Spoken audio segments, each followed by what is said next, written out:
Ever wondered why loud noises can burst your eardrum? Let's find out.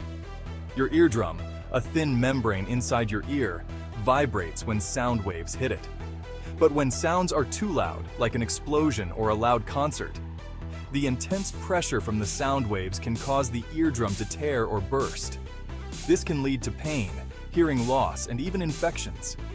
Protect your ears by using earplugs in noisy environments and keeping the volume down. Stay safe and take care of your hearing. Subscribe for more quick science facts.